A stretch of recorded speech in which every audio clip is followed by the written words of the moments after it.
It's so intense to hold space for ourselves in the Mm. holidays because we have so much going on. So you have events, you have these things happening. You're going to be in proximity with people who you may or may not want to be around. You've got True. usually events for children, so you're going to be in crowds. You've got other things, then you have events with friends, events with family. Holding space. What does it look like to hold space for ourselves and for other people, knowing Mm. that people are in all these different seasons of their life, of of the season itself, like they might be in different places. So, last week in the newsletter, we talked about holding space for yourself and some very practical tips to help you do that. This week we're talking about holding space for other people and practical tips for that. But today, Rebecca and I have been kicking around the idea of like, what are some of the things that we are doing? Like, what are we actually doing in order to accomplish the same things that we're talking to you guys about? And every time we think about something and we share it with you, it's stuff that we are literally processing ourselves. And This is we're true. like, hey, do we think this works? Would this help us? Would this help me in this situation? Would this help me in this situation? So that's where we're at. So Rebecca, you were just sharing with me some thoughts and just some of the things that you do when you know you're kind of going into a season, like a little runway of, I'm going to see a bunch of people, even though they're people I love, losing myself a little bit in those moments can be easy to do. So, what what are some of the things that come up for you or that you find you want to do to process it and make it smoother? Yes. I would have to say that the first thing my brain just hiccuped on was the word runway. I had a vision of me running down a runway really fast, trying to take off, and it's not going to happen. I was like, "Yeah, that's a good analogy right there. What are you doing on your runway?" Um, I when Rachel brought up this idea of holding space for the holidays, I realized I was like, oh man, that's so good. And partially because you are holding space for yourself, which is important, but also holding space for other people to be in the same place, to not be in the same place. And as we were talking about it this week, one of the things that it brought up for me was a conversation we had 3 months ago, where I had just spent some time with my husband's family, whom I love, and I realized that prior to spending time with them, I hadn't processed what that time was going to be like. I hadn't really processed what we were doing, the events that were like. I didn't 100% know what the trip entailed, which is fine. But leaving it, I observed that there had been some triggers, and just my reactions or responses to those things that had triggered me were not what I would have liked, Mm, and realized, I could have actually avoided those. And it right. made me realize that I have similar triggers with my own immediate family, No, never. right? And I had this moment of going, I really should prepare more Mm, for spending time with my family, whether I'm with my husband's family or my family. And again, I'll preface all of this with I love both of my families and I really enjoy spending time with them. But regardless of how much you love your family and spend time with them, there are always going to be things that trigger you, whether it's, I don't even need to give examples. You guys know, right? There are things that trigger you with your own family. And I realized that I'd rather enjoy being present and spending the time with them to the best of my ability than be processing things that irritated or frustrated or hurt me and I could be prepared for those because there's certain triggers that I know. It's like, hey, when this happens, you know that that's going to push some of your buttons. You know that that hmm makes you anxious, or you know that that really frustrates you, or you know that that thing kind of makes you shut off and withdraw a little bit. And if you know that those things are going to happen, why not? This is me talking to myself. Why not, Rebecca? Spend a little bit of time reminding yourself that you know and that you have great tools and that you're equipped and enabled to navigate that and that it's a season, because it was a week that we spent with his family. It was an amazing vacation. Christmas coming up, spending 2 weeks with my family, going to be an amazing vacation, but all of us are around and all of the potential triggers are there. And so I just became very aware that I need to spend time prior to being with people that I love, hmm and the doubly so for people that I don't potentially care about very much, right? Right. But prior to being with people that I love, to just process what it's going to look like. And when I say that, I'm mostly talking about my internal emotional world. Like I'm not necessarily talking about the planning of the trip. There's that too. Yeah. all the logistics. And I don't know, I feel like I've been waffling on, but the whole point of that is to say that I realized that if I prepped a little bit in advance, if I processed a little bit in advance, that I would go into those situations more peaceful, that I would go into those situations being aware, and I would get more out of them. I would enjoy myself more. My connections would be better. My sense of peace would be better. My ability to show up fully for these family members that I love would be way more complete. And I love that idea. Like, as I think about going home for the holidays, I love the idea of me showing up with the best of who I am, not because I'm forcing it. Right. Not because I'm like, okay, this is hard work and I have to be good, but because I'm like, no, I'm fully here. I've processed potential triggers and I know how I'm going to handle those. Like, oh, I'm going to step away and take a moment for myself. Or, hey, I've planned an activity and that's a way of navigating this dynamic here, to immerse myself in this activity with my nieces and nephews and invite them into the joy and the fun. Like, whatever it is that I've prepped for. That I'm going to stop there. Okay. It brings up a number of thoughts for me. One, it's about evaluating expectations. Like, we keep bringing up the fact that I'm online dating. Like, guys say they don't have expectations, and I just roll my eyes. I'm like, everybody has expectations.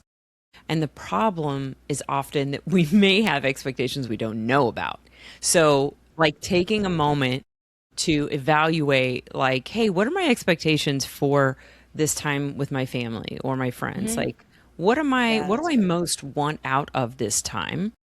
What do I hope at the end of it that I'm going to feel like evaluating some of those things. And even maybe it's acknowledging, like, I really don't want to feel whatever negative, well, we perceive as negative emotion.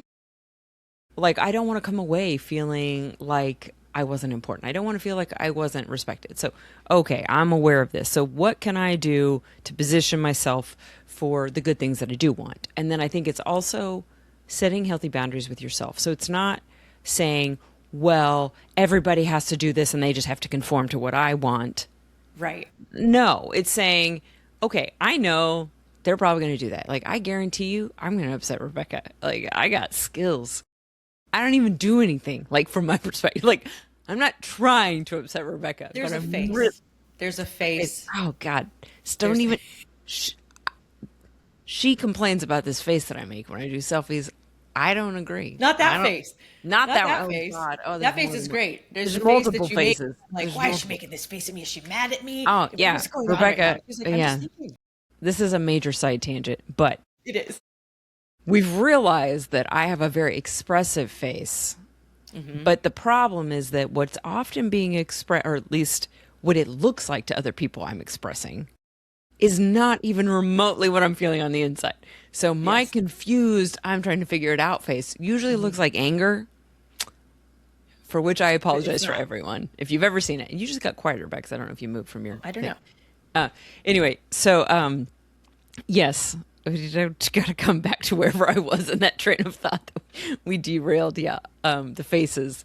Well, and I would say, actually, as a family, we've all been working on recognizing we have a tendency to interpret people's facial expressions as meaning XYZ, and we've realized it doesn't mean that. And I would say one thing I've gotten better, well, I feel like I've gotten better about, is just simply asking, like, hey, Dad, I don't know, what does that face mean? Like, yeah, it's a valid question. I'm picking up on a certain amount of vibe here that feels like you're not happy. I don't know if that's what's happening. Yes.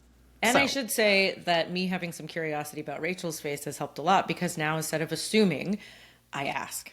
Yes. Great example of a trigger where if I know in going, like, hey, if I know going in, Rachel's told you that this is her thinking, it's processing. Confused. It's usually she has questions and she's going, I don't fully understand that. Yeah. Like, our brains don't work the same way. Yeah. Knowing that has made a huge difference, because she and I have talked about it a lot. And I've stopped assuming she's mad at me and then got mad at her. Why are you mad at me? Right? So holding space, Good, figuring good. that out, good communication has allowed us to have a much better dynamic around that. Where when, instead of me being angry with Rachel for being angry, I'm actually curious about, hey, And like, are well, you processing something right now? What's going on for you? that's a healthy boundary. So the healthy boundary is saying, here's how I'm going to handle these situations. So I am choosing, you are choosing in that moment. I'm not going to assume that I know what Rachel is thinking or feeling. I'm going to pause. Maybe if I feel upset enough, I'm going to leave the room for a minute and come back. Or maybe it's going to be like, hold on a second. There's your facial expression right now is, I'm thinking that you're thinking this or feeling this. How does that align with what you're actually thinking? What's going on? And Yeah. even with my kids, one of the things that we've been working on just as a family is if we are frustrated or upset with one another, and we need some space, to simply say, I need some space, and then step away. So instead of, and I said a minute ago, I just said, you could just walk away if you need to. And sometimes that Hmm. is what you need to do. And you're not in a space where you can even communicate that at that point. Like, but as we are growing, me and the kids, we're getting increasingly better at simply saying to one another, I need a moment. I'll talk to you in a little bit. And they know that the studies they've done on the body and all these different things. When you're triggered, it takes you about 17 to 20 minutes to kind of come down from whatever that is. As you practice certain things, like if you've already kind of looked at your expectations, you've already set some healthy boundaries, when you've done some of that pre-work and you keep practicing that work, you'll find it actually gets easier and easier. Like now, Rebecca doesn't react to my face the way she used to. Now it's a little bit like, Rachel, you're making that face. And I'm like, What's which happening? one? Which one? Which one? I don't know Hey, which your one face it is is. facing. It's facing over here. Yeah. Yes, it And is. I love the example that you gave. It makes me think of, I have definitely not done this the way that I want to every time, but I'm better at actually communicating, hey, I'm having a hard time right now. I just need a moment to process. I Yes. love you. I want to have this conversation, but can I have a little space? That literally happened with Rachel and I the other day. I got triggered and I didn't handle it well. I just shut down and didn't say anything. Later, I came back and I said, hey, I'm sorry. I didn't handle that well. I was triggered and I need a moment. And what I could have said Mm-mm. in the moment was exactly that. Hey, I'm triggered and I need a moment. I love you. Yeah. I'm going to come back to the conversation.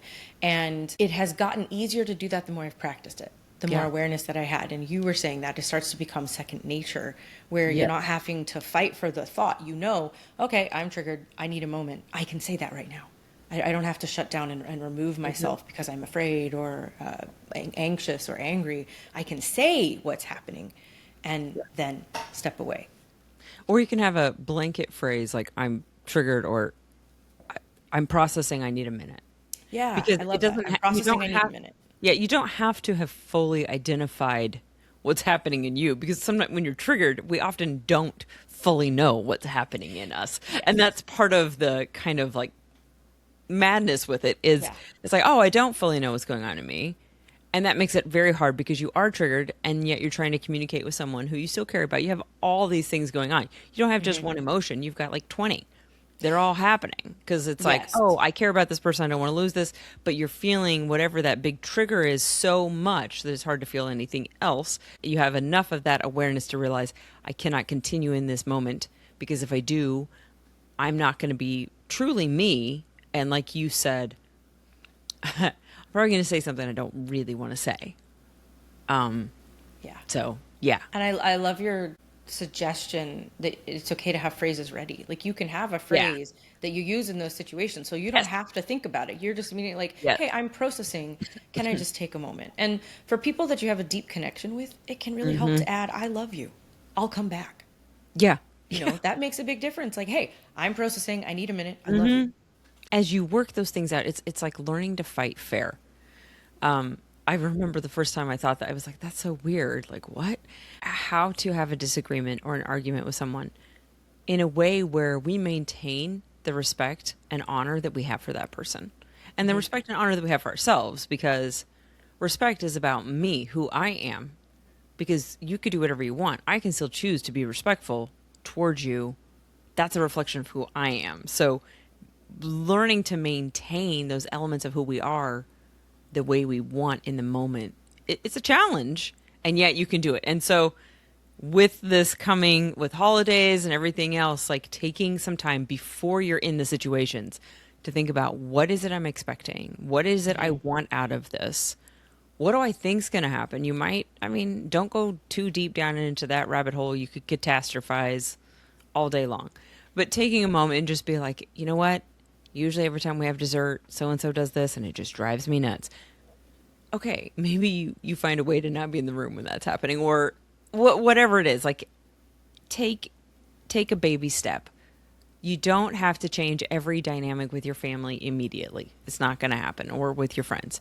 But you can take that small step and just be like, oh, I want like to do this slightly different. Whether it's just preparing a phrase and extricating yourself from a situation so that you're not in the midst of it, and just be like, I'm going to go breathe instead of just reacting and blasting them with my anger, which is a great mechanism to keep people to back off. But it's not a very great mechanism when you were like, I really want connection with these people because they matter to me. Yeah. So, I love that. And I want to highlight something that you said earlier yeah. about as you enter the holiday season. There were three questions that you kind of brought up. One is, what are my expectations going into Yeah. this? And these aren't just the holiday season. I said the holiday season because that's what's upon us. But these are great questions, I think, to ask yourself All the anytime time. you're going into meetings with friends and families, groups, parties, time by yourself, a Yeah. Work. holiday, a big, work, any situation. I think these are great questions to ask. What are my expectations from this event, situation, organization, whatever? Yeah. What am I wanting to get out of it? What do I want to Yeah. get out of being there? And when I leave, what am I wanting to walk away with? Yes. So if it's okay with you, I thought I'd just take a very quick moment. And, if I look at the holiday season coming up, like, what are my expectations? I think my expectations are time with my family, Yeah. time with my friends. I definitely have an expectation for lots of joy and, creating memories. And because I like Christmas so much, I think for me, there's an expectation of perfection. Yeah. You have to make it wonderful. Yes. And if for some reason it doesn't feel wonderful, Yeah. then What you're happens? frantically trying to correct that. And then, of course, you're irritated. Everybody else gets irritated. Yeah. And so I think knowing, hey, these are some beautiful expectations you have that are probably going to be met, but an expectation that you have is perfection. And what happens for me when that expectation isn't met? So something for me to process, and Yeah. my goal would be to release that before showing up into Christmas. Yes. Like, hey, I Yeah. don't need this to be perfect. What I wanted was connection and time together and joy. That joy doesn't have to look a certain way, but knowing I have the Yeah. expectation lets me process that. And then what I want to get out of it, I want to deepen the relationships I have with my siblings who are able to be present, with my parents. Yeah. My in-laws are going to be there, which I'm very excited about. So I think there's a wanting to get out of that time connection. Oh, there's also related to this, because my in-laws are going to be there, I want to get out of that time sitting down with my parents and my husband's parents and my sister, Rachel, and talking a little bit about, what does the future look like? Yeah.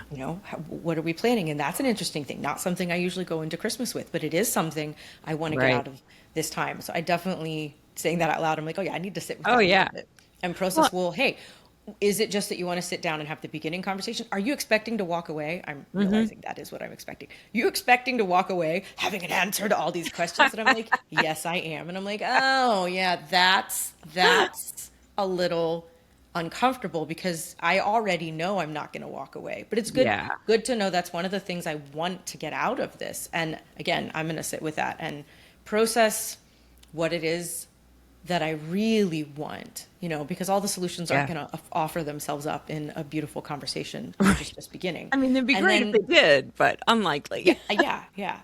And then what do I want to walk away with?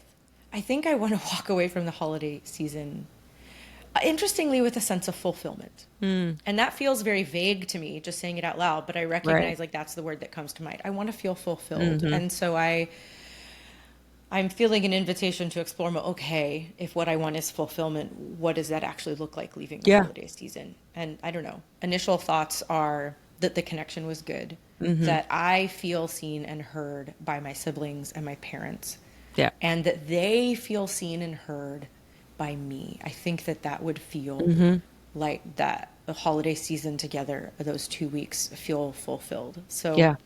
just an example That's of digging great. a little bit deeper into those questions. Clearly, I have more to unpack, Yeah. and I will say I don't think it's going to take me ages to unpack. Like this, you don't have to sit down for 45 minutes to an Yes. hour just to unpack the questions. I mean, Well, I did that with you've just Rachel. done a bunch of that in a couple of minutes. Like you just Yes. went through a whole bunch of it. Boom, boom, boom. And Yeah. of course, Rebecca and I are doing this kind of work regularly in our own lives and with clients. So we're in an environment where we're doing that, but it's not hard. It's just No. different. It may be different than what you're used Yeah. to. And those little questions raise awareness about something and you're like, "Oh, wait a minute, what's Yeah. this?" And I mean, you said something about it being good. And I'm like, "Well, what is good? Like what would your system consider good?" Yeah. And there's so many different places you can go. And I think it reminds me of one of my great bosses that I had who asked me one time about defining success and like, what is success in this moment? And I realized that there's often multiple levels of success. So I have like my base level is that I got dressed. I got dressed. I mean, yeah, that's a daily one. With the family, it's okay, we were together and we had some time that we enjoyed being together and we didn't kill each other. Like, Hey, man, that's that's my success level. right. Right. And like realizing, okay, then it goes up a notch. Everybody loved the gift I gave them, that everybody felt loved and held and seen and that they got to be themselves and I held space for them and that they felt that. Like that's as I keep going up like that sort of thing. I mean, my completely idealistic, unrealistic at all. The man of my dreams shows up and he's crazy wealthy. Yeah, that's not going to happen, Rachel. But I'm like, okay, wait a minute. Maybe we're in dreamland, not success land anymore. But it makes me think about all the different things that we carry with us and holding space for other people that they're carrying all of their expectations as well. And when we take the time to connect with our own expectations, we get to show up more grounded, more in tune with ourselves. And then we have a better idea of like, this is what I'm hoping something looks like. What can I do to make it fit that? And actually, I will say one of my things, one of my big ones, is that I want to not feel stressed. That's actually one of my great big ones. Like, I love for us to do all the activities, but as soon as the activities start to feel like stress, I'm out. I'm like, as soon as the activity takes higher priority than everyone feeling calm and enjoying themselves, and they start to feel stressed, that's for me when I'm like, no, I don't want that. And I think that's a good example of and reminder of the fact that stress feels different for everybody. Yeah. There are things that will not be stressing me out that They're going to Rachel stress will somebody feel else out. stressed out, Yes. or vice Yeah. versa, and they're not stressing Rachel out, but they're stressing me out. And so Yeah. knowing that for yourself is important. And there have Yes. been times in family holiday events where we've been doing something and Rachel has just really gently told me like, hey, I'm going to go downstairs for a little bit. Like I'm just going to step away. And it was because what we were doing stressed her out. And she knew that. And she was Yeah. kind. She was gentle. She wasn't frustrated or angry. She was just like, hey, I'm Yeah. going to step away and take time for me because this is stressing me out and I'm no longer enjoying it. And I was like, okay, do you want me to let you know when we're done? Or whatever conversation we had. Yeah. What a beautiful thing that she had identified. Okay, I don't even remember. I'm like, I believe you. I don't remember what the event was, but I do remember that happening, and like having my own response to that, being like, oh, Rachel doesn't want to stay and do this event with Yeah. me, but at the same time knowing like that's not what's happening. No. She's just not enjoying it the way you are. Yeah. And later on we touched base about it. She reaffirmed, I love you. I Yeah. like your event, and I was feeling like, great. I'm glad that you knew that you weren't enjoying it. I didn't actually want you to stay if you weren't enjoying it. So that knowing Yeah. yourself well opened up the ability to step away when you need to. Yeah. But it also, knowing myself well, allowed that compassion and that curiosity to exist in that, again, healthy relationship with healthy boundaries, healthy Yeah. communication. And it happened because we practiced, because we're curious, because we're aware, because we're asking questions. And it's because we're going into those seasons with those things. And for all of you sitting there thinking, oh, that sounds so nice, but completely hard to do, we don't do this every time. We're not perfect. Like, No. but this is the journey that we're on, and we are getting better at it. And it is really beautiful. And we appreciate the work that we put in and the people around us put in, the work Yeah. we put in for ourselves. And I suppose in a lot of ways, one of the reasons we do any of this is because we think that it's possible for anybody, Yes. and constantly want to invite people to join us on that journey and into that space. Yeah. And it doesn't matter where you're at. Yeah. It doesn't matter if it's the first step, if you're in the middle, it doesn't matter. And just because Rebecca and I talk about those things, like we're sharing very real aspects of our lives Yeah. that we're like, we have been on the steps. You can do the steps. You can do it.